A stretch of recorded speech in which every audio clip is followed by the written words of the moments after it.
Hello everyone, welcome to Educare 247. This is the second lecture of Government Scheme series. This topic comes under the current development topic which is mentioned in UPSC EPFO 2020 syllabus. Educare 247 has started lecture series on all the topics mentioned in the UPSC EPFO 2020 syllabus. So you can subscribe to Educare 247 channel for further updates. In our second lecture, we are discussing Ministry of Finance schemes. These are very important for your upcoming examination. Educare 247 has launched comprehensive course for UPSC EPFO 2020 examination. In this comprehensive course, pre-recorded videos will be there, detailed topic-wise notes will be there, 10,000 plus MCQs will be there, and these MCQs will be topic wise. Current affairs MCQs will be included in this. Mock test will be there, 12 mock test will be there, and the course fees is 2,999. We have separate course for industrial relation, labor law, accountancy, and social security in India. The course fee for that course is 1499. You can visit educare247.com or you can call on this number for the subscription of this course. The scheme we'll be discussing here is Gold Monetization Scheme. It was launched in November 2015 along with sovereign gold bonds and India gold coins. The objective of this scheme is to mobilize gold held by households and institutions and facilitate gold's use for productive purposes. The depositors will earn interest on their gold deposits. In longer run, it will reduce India's reliance on import of gold. It will provide a flip to gems and jewelry sector in country by making gold available as raw material on loan from the banks. These are very important points. You must remember these points. Any of these points can be asked in the examination. Let's discuss some of the important features of the scheme. The scheme allows banks customer to deposit their gold holdings for a fixed period in return of interest in the range of 2.25 to 2.50. Earlier, only individual were supposed to be part of this scheme, but now RBI has made changes and charitable institution, central government, state government, and any other entity owned by central or state government can be part of this scheme. This scheme provides different options to the people to monetize their gold. Earlier, there were two schemes, revamped gold deposit scheme and revamped gold metal loans. Now these two schemes have been merged in gold monetization scheme. So remember all these facts. Anything can be asked in the examination. All scheduled commercial banks except regional rural banks have been allowed to implement the scheme. One can deposit minimum of 30 grams of raw gold, that can be bars, coins or jewelry under the scheme, and there is no maximum limit for deposition under the scheme. One can deposit in three categories. First category is short term period, that is 1 to 3 years. Second category is medium term period, that is 5 to 7 years. And third category is long term period, that is 12 to 15 years. Now talk about the value, interest and principal. For short term, one will get principal and interest amount at the current price, but for medium and long term period, the principal amount will be current amount, but the interest amount will be calculated on the deposition value, and that will be in rupees. So remember all these facts. Anything can be asked in any form in any of the examination. In August 2019, RBI has further liberalized the gold monetization scheme 2015. Now one can directly deposit their gold with banks, refiners or collection and purity testing centers. Now one can directly go to the bank and deposit their gold. Earlier they had to sign a tripartite agreement between the banks, CP, TC and individuals. Now it will be easy for a person to deal directly with the banks. Remember all these facts. Those are very important facts. The next scheme is sovereign gold bonds. This scheme was introduced along with gold monetization scheme in November 2015. Government introduced these bonds to help reduce India's over dependence on gold imports. The move was also aimed at changing the habit of Indians from saving in physical form of gold to a paper form with sovereign banking. This bond will have sovereign banking. Remember this point. The objective of this scheme is to reduce the demand for physical golds. Every year, almost 300 tons of physical bars and coins are purchased by the Indians. Now this can be reduced and people will store in the paper form rather than physical form. This is very important. Remember all the points. Let's discuss some of the important features of the scheme. It will be issued on payment of rupee only and denominated in grams of gold. It will be issued by RBI on the behalf of Government of India and it will have a sovereign guarantee. The bond shall be denominated in units of 1 gram of gold and multiples thereof. The bond would be restricted for sale to resident Indian entities. The investment limit is 4 kg for individual and 20 kg for trust and similar entities. The government will issue bond with a rate of interest which will be calculated on the value of gold at the time of investment, not at the time of current price. So remember all these facts. These points are very important. Bonds will be available both in demat and paper form, and the tenure of bond could be minimum of 5 to 7 years. Bonds can be used as a collateral for loans. One can keep it as a collateral in banks for loans. Bonds to be easily sold and traded on exchange to allow easy exit. On maturity, the redemption will be in rupee amount only, which would not be fixed sum but linked to the price of gold. When redemption will happen, the current price will be taken into the account. The deposit will not be hedged. It means you will not get the fixed amount. Whatever price will have of gold at that time, that price one will get, not the investment amount. Remember all these points. These are very important points. The next scheme under the Ministry of Finance is Pradhanmantri Vay Vandana Yojana. It is a pension scheme under the Ministry of Finance. It was officially launched on 21st July 2017 and this scheme is exclusively for senior citizen aged 60 years and above, and it will be available till 31st March 2020. Remember this date. This can be asked in the examination. The objective of this scheme is to provide social security during old age and protect elderly person against future fall of income. This is the very important objective. You must remember all these facts. Let's discuss some of the salient features of the scheme. It will provide an assured pension based on a guaranteed rate of return of 8% for 10 years.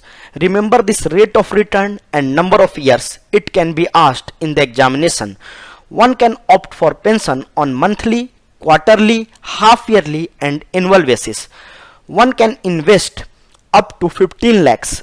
Earlier this limit was 7.5 lakh and this scheme will be available till 31st March 2020. This is also very important. Remember this time frame. It will be implemented through Life Insurance Corporation of India, LIC. This is also important fact. Remember all these facts.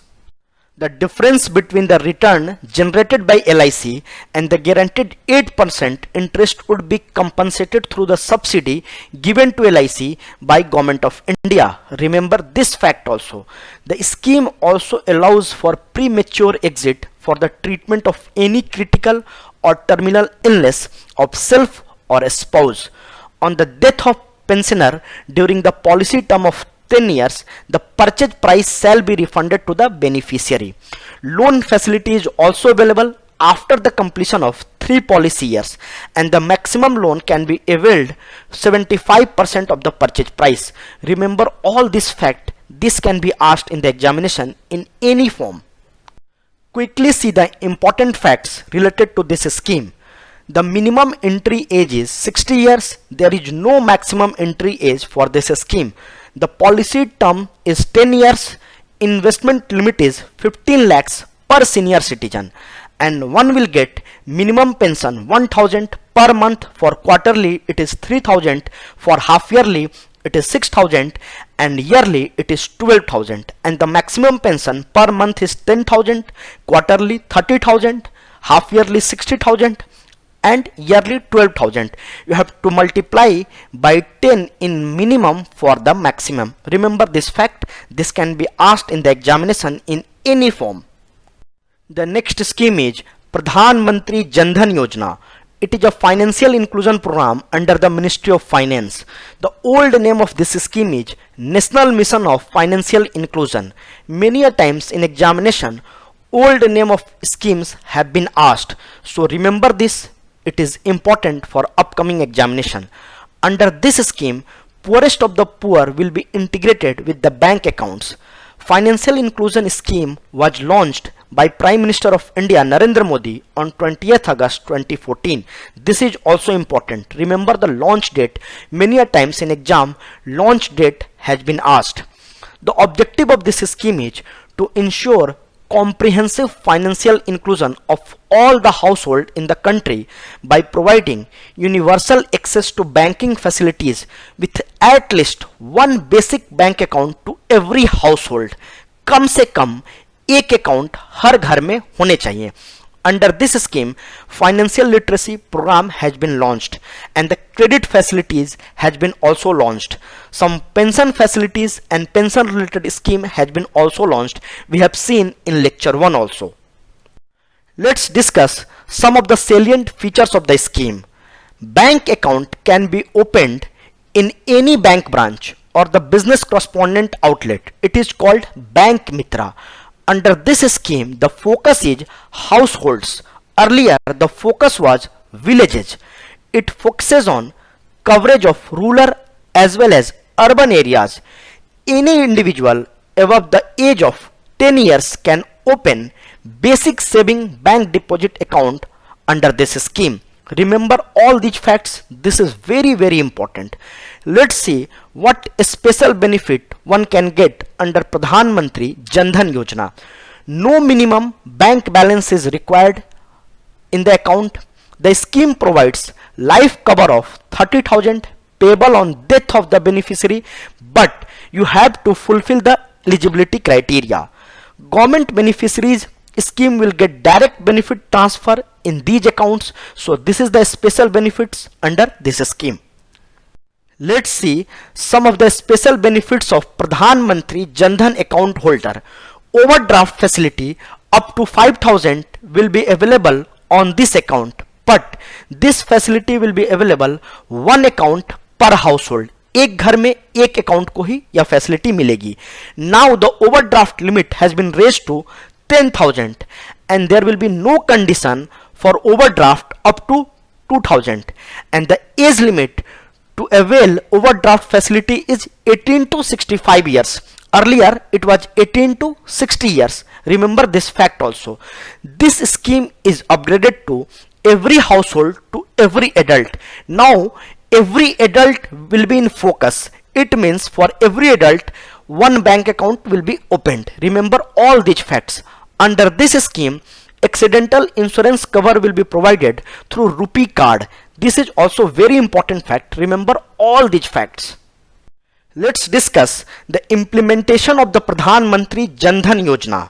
We'll discuss this in a phase-wise manner. The phase 1 is 15th August 2014 to 14th August 2015.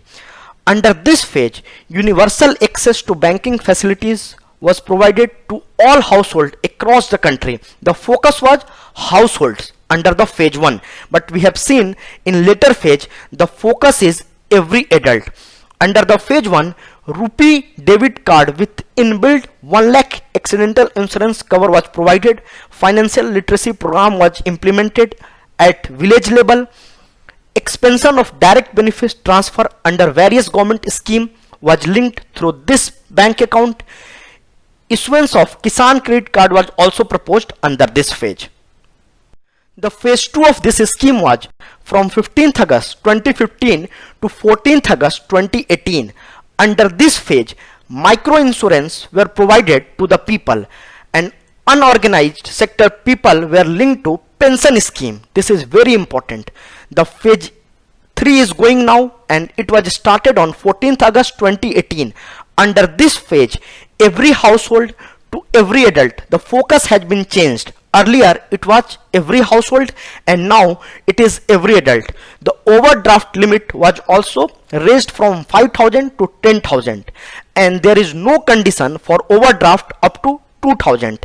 An age limit has also been extended for overdraft facility. Earlier it was 18 to 60, now it is 18 to 65 years, and all this happened in phase 3. Remember this.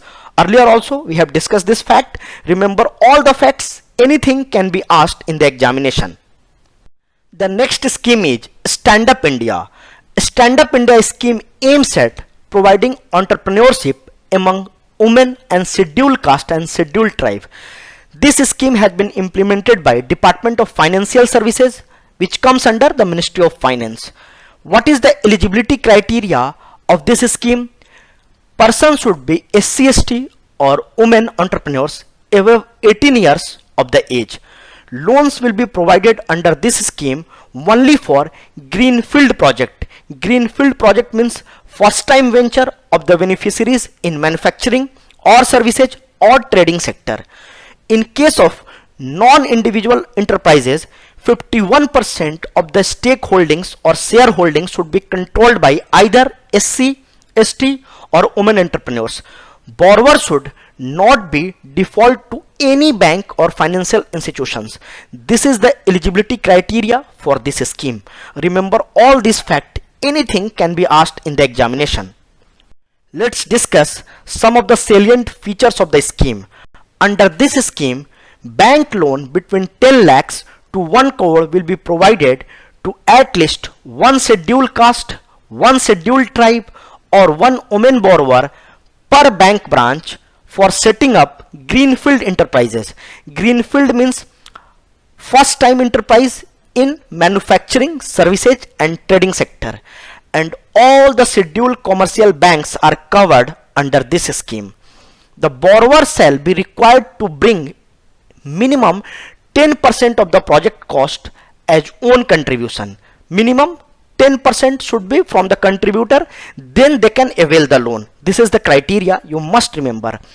In this case, the interest rate would be lowest applicable rate of the bank for the category not exceeding of MCLR plus 3%. Remember this also. This is very important.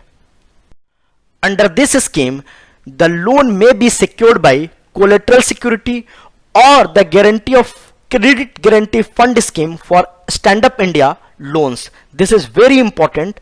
It will be decided by the bank. Bank has the sole authority how they are securing this loan, but loan should be secured. The repayable time is 7 years. One has not to pay any amount or any EMI within the 18 month. After 18 month only one has to pay EMI. Rupee debit card will be also issued for the borrowers for easy convenience. So this is the overall features of the scheme. Remember all the facts. It can be asked in the examination. Hope you have enjoyed the video. If you have enjoyed the video, like, share and comment. Thank you and happy learning.